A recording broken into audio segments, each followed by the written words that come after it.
지금 이제 발표 시작 부탁드립니다. 네네, 알겠습니다. 안녕하세요. 본 논문의 발표를 맡게 된 백지윤입니다. 자연어처리팀 희수님, 은희님과 같이 발표를 준비하였습니다. 목차는 연구 소개, 사전 지식 설명, 결론 및 의의로 구성하였습니다. 중간중간 질문을 받도록 하겠습니다. 우선 본 논문은 다양한 배경에서 생물학을 연구하는 분들의 연구가 좀 더 수월하도록 도울 수 있는 방법이 없을까라는 생각에서 고안되었습니다. 보통의 생물학 관련 텍스트 자료들은 내용이 엄청 방대하고 분야도 넓어서 정보에 쉽게 접근 가능하면서 필요한 정보를 빠르게 찾을 수 있는 수단이 필연적이기 때문입니다. 그래서 본 논문에선 특정 유전자와 질병 관련 텍스트 마이닝 방법을 연구하여 소프트웨어로 직접 구현하였습니다. 질병 유전자 관계를 텍스트 마이닝하기 위해서는 수많은 생물학 코퍼스에서 관련 용어를 뽑아내는 과정이 필요하고 이를 개체명 인식이라고 부릅니다. 여기서 개체란 인명, 기간, 장소, 날짜, 시간 등 문서에서 고유한 의미를 가지는 명사를 의미합니다. 즉 그게 무엇인지 정의를 물었을 때 특정 개체라고 답할 수 있는 개체에 해당 단어를 매핑하는 것을 개체명 인식이라고 합니다. 예를 들어 도연이는 2018년에 골드만삭스에 입사했다라는 문장에서 현재 파란색으로 개체명 인식이 완료된 것을 볼 수 있습니다. 개체명 인식은 크게 두 과정을 거치는데 초록색으로 표시되는 우선 개체명을 파악해야 하는 단어들을 추출하는 과정과 해당 단어들을 맞는 개체에 매핑하는 과정입니다. 바이오메디컬 개체명 인식이 어려운 이유는 우선 어떠한 기준으로 유전자 이름을 지었는지가 정확히 정리되어 있지 않고 정식 이름이 있어도 줄임말 등 별칭 또한 매우 많기 때문이라고 합니다. 개체명 인식을 할 수 있는 방식은 룰 베이스드, 딕셔너리 베이스드, NLP 베이스드 크게 세 가지가 있습니다.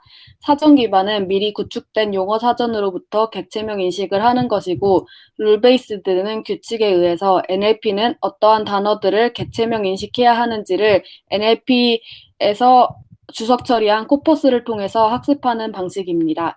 본 논문에서는 NLP가 아닌 사전 기반 개체명 인식 방법을 사용하였습니다. 이는 본 논문이 2015년도에 나온 논문임도 좀 영향을 미쳤을 것 같습니다.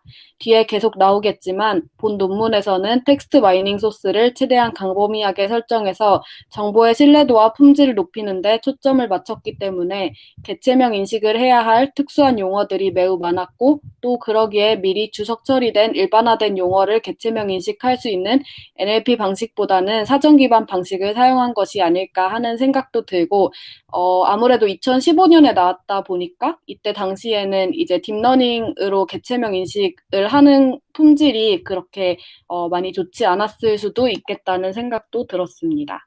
개체명 인식 과정이 해당 자료에서 잘 나와 있어서 혹시 참고되면 좋을 것 같아서 같이 첨부하여 보았습니다. 본 논문에서는 구체적 사전 구축에 앞서서 이미 기존에 존재하는 인간 유전자 관련 사전과 질병 이름 사전에 대해서 알아보았는데, 휴고는 다양한 목적으로 설계된 여러 가지 온톨로지가 통합되어 잘 존재하는 인간 유전자 사전입니다. 하지만 질병 이름 같은 경우는 라이센스 문제, 버전 통일 문제 등이 있다고 합니다. 또한 정보 추출이란 구조화되어 있지 않은 문장을 아래 화살표 및 박스에서처럼 구조화할 수 있는 모든 과제를 통칭합니다. 아까 설명드린 개체명 인식도 여기에 해당되고 사건 추출, 관계 추출, 용어 추출, 상호 참조 등의 과제가 해당됩니다. 본 논문에서는 이중 개체명 인식 과정을 거친 관계 추출 과제를 하였습니다. 이 방식에서도 통계학적 코오커런스 방식과 NLP 방식이 존재하는데 둘을 비교한다면 코오커런스의 경우 리콜이 더 높은 반면 프레시전은 NLP 방식보다 더 낮고 구체적 관계 파악까지는 어렵다고 합니다. 하지만 본 논문에선 특정 유전자가 일으킬 수 있는 특정 질병 짝만을 관계 추출하고 싶은 것이지 질병 유전자 간 방향성을 고려하지 않기 때문에 코어커런스 방식을 NLP 대신 사용하였습니다. 코어커런스 방식의 경우 문장 혹은 초록에서 특정 질병 유전자 짝이 동시에 나타난 횟수를 고려하여 점수를 매긴다고 하는데 기존의 연구들은 한정된 문헌만을 근거로 문장 혹은 초록 하나만을 가지고 점수를 매기는 반면 본 논문에서는 문장 초록 각각에서 질병 유전자 짝이 나타나는 횟수를 모두 고려하였고 보다 많은 자료를 참고하고자 하였습니다. 기존에 이미 존재하는 디지즈 지인 관계 정보를 담고 있는 데이터베이스의 또 다른 문제점은 제한된 데이터의 사용, 라이센스 문제, 전문가가 아닌 일반 사람들이 이해하고 사용하기에 어려움이 있다는 점입니다. 이에 본 연구에서는 이런 점들을 해결한 최종 소프트웨어를 만들고자 하였습니다. 여기까지 혹시 질문 있으신가요? 이어서 진행해 주시면 될 것 같습니다. 네.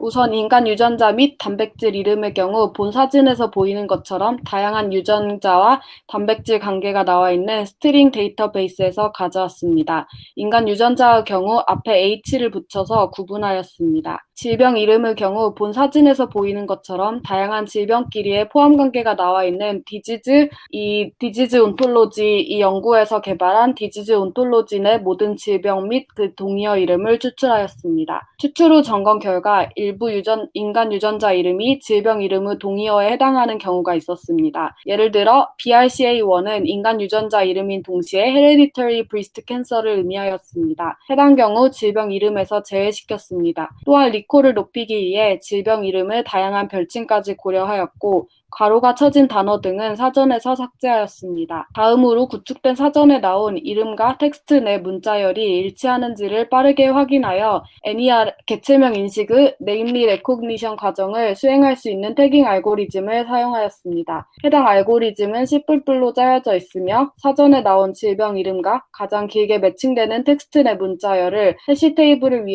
해시테이블을 통해 탐색하고 매드라인에서 2000번 넘게 등장한 이름의 경우 질병 이름이 아닐 가능성이 높아 태깅하지 못하도록 미리 블록 처리를 하였다고 합니다. 정식 이름에서 앞글자만을 따온 두 문자어로 된 질병 이름의 경우 정규 표현식을 통해 텍스트 내 해당 질병의 정의가 나온 부분에서 정식 명칭을 찾았다고 합니다. Namely Recognition 과정이 끝난 후 각 온톨로지의 특정 아이덴티파이어에 매핑하는 NER의 두 번째 과정을 거쳤습니다. NER 과정이 끝난 후 해당 유전자와 질병이 코오컬했는지를 평가할 수 있는 점수표를 해당 슬라이드에서처럼 구성하였습니다. 여기서 파란색 블록은 문장에서 동시에 등장하는 경우, 초록에서 동시에 등장하는 경우와 문장에서 동시에 등장하는 경우 각각의 다른 웨이트를 준 것이고 노란색 블록은 단순히 코오컬했으면 1 아니면 0인 델타 함수입니다. 그리고 이를 활용하여 최종 점수를 매기는 S함수의 분모를 보시면 아무리 많이 해당 페어가 등장하여도 해당 페어의 유전자나 질병 자체가 원래 흔한 것이라면 페널티를 주는 방식이라는 것을 보실 수 있습니다. 최종 매긴 점수를 Z 변환을 통해 확률 분포로 나타내었습니다. 본 논문에서는 질병 유전자 간 관계를 다양한 소스에서 모두 마이닝하는 동시에 품질에 대해서도 신경 쓰고 싶었기 때문에 신뢰도 점수라는 것도 만들었습니다. 점수가 양의 방향으로 높을수록 해당 유전자, 질병 간 관계가 확실한 것이므로 Z 변환된 Z 스코어 나누기 2를 신뢰도 점수로 매겼습니다. 이에 여기 예시는 본 논문에서 개발한 소프트웨어에서 LRRK2라는 유전자와 질병 간의 관계가 어떻게 나와 있는지를 직관적으로 이해할 수 있는 화면입니다. 여기서 컨피던스 스코어를 보시면 단순히 Z 스코어를 2로 나누어 올림한 것 같습니다. 또한 이제 컨피던스 스코어가 이제 5 이상이 된 것은 이제 아무래도 텍스트 마이닝을 하였고 사람이 직접 점검하여 나온 관계는 아니기 때문에 그렇게 신뢰도가 과하게 높은 것 또한 미리 배제해서 컨피던스 스코어는 4까지로 제한을 두었다고 합니다. 이렇게 날 것을 텍스트 마이닝한 방식에 그치지 않고 본 논문의 취지에 맞게 이번에는 기존에 이미 존재하는 디지즈 지인 데이터베이스 내 관계도 참고할 수 있도록 화면의 놀레지 부분도 구성하였습니다. 기존 디지즈 지인 관계 데이터베이스 각각의 페어 중 우선 유전자는 스트링 데이터베이스에 질병은 디지즈 온톨로지 데이터베이스에 매핑시켰습니다. 이는 사람이 직접 수동으로 확인하고 입증한 관계이므로 신뢰도 점수 경우 모두 5점을 주었습니다. 그리고 순서가 약간 뒤바뀌었는데 여기까지 설명하고 질문을 받도록 하겠습니다.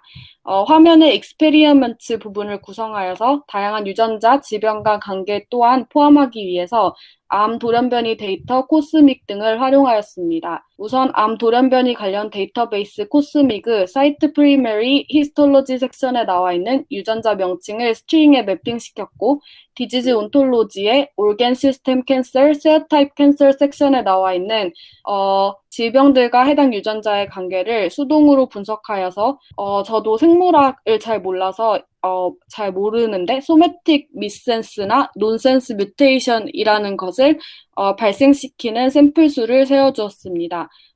그래서 10 미만이 나오는 페어는 배제하였습니다. 그리고 신뢰도 점수는 아래 공식처럼 매겼습니다. 혹시 여기까지 질문 있으신가요? 이어서 진행해 주시면 될 것 같습니다. 아, 네, 알겠습니다. 그리고 코오커런스 텍스트 마이닝을 통한 관계 추출의 성능을 평가하기 위해서 순수 GHR 유니프롯에서 나와 있는 유전자 2001개와 질병 173개 간의 2780개의 페어를 포지티브 레퍼런스 셋으로 구축하고 똑같이 해당 유전자 2001개와 질병 173개 간 랜덤으로 짝을 지은 34만 3,393짝을 네게티브 레퍼런스 셋으로 구축하였습니다. 여기 그래프에서 all associations의 경우 텍스트 마이닝에서 추출된 모든 질병 유전자 페어이고 원펄치는 각 유전자별 제일 점수가 높은 디지즈 페어만을 뽑은 것입니다. 네, 텍스트 마이닝의 경우 50%의 true reference set에 나와 있는 디지즈 진 페어가 false reference set으로 잘못 분류될 확률이 0.16%밖에 되지 않는다고 합니다. 저는 원래 유전자 질병 관계를 텍스트 마이닝하는 과제가 매우 유용할 것이라고 생각하였고 추천을 받아서 이 논문을 읽기 시작했는데요. NLP 기법을 활용한 논문이 아니라는 점이 신기했습니다. 이는 논문이 처음 발표된 연도도 영향을 미쳤을 것 같습니다. 그럼에도 불구하고 이러한 신선하고 유용할 것 같은 과제의 과정을 매우 상세하게 나와 있는 논문이란 점에서 의미가 있는 것 같습니다. 자연어 처리에서 딥러닝의 성능은 압도적이지만 이 중 세세한 작업이 필요한 텍스트 마이닝의 경우 여러 방법의 장단점이 있다는 생각이 들었고 비슷한 주제들을 딥러닝을 통해서 다룬 논문도 읽어보고 싶어졌습니다. 혹시 여기까지 질문 있으신가요? 네, 동희님 질문 부탁드립니다. 네네. 네, 아까 그 익스페리먼트 부분에서 데이터셋을 GWAS 데이터라고 했는데 제가 저 GWAS 데이터가 어떤 데이터인지 잠깐 설명을 놓친 것 같거든요. 혹시 어디였지? 그 익스페리먼트 쪽에 이제 다음 페이지쯤인가? 네, 여기 위에 보면은 GWAS 데이터라고 되어 있잖아요. 네. 여기서 그 데이터를 사실은 익스페리먼트에 여기 빨간색 이거 보시면은 코스믹하고 여기 디스틸 LD 이렇게 소스가 두 개로 나와 있잖아요. 네네.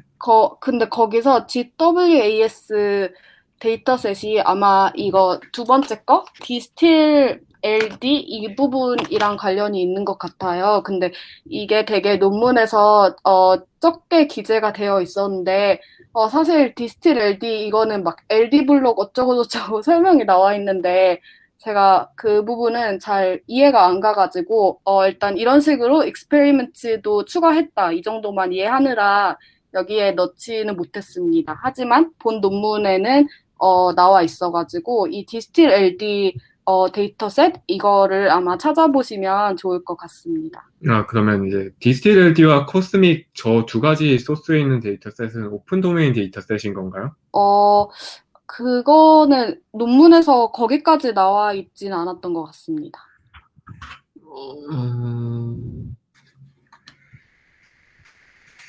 네, 일단은 알겠습니다. 감사합니다. 네. 또 질문 있으신가요? 이어서 발표 진행해 주시면 될 것 같습니다. 네. 질문 없으시면 여기서 마무리하겠습니다. 들어주셔서 감사합니다. 감사합니다. 네. 잠시 한 1분 정도 시간 갖고 그 시간 동안 자유롭게 디스커션 해주시면 좋을 것 같습니다.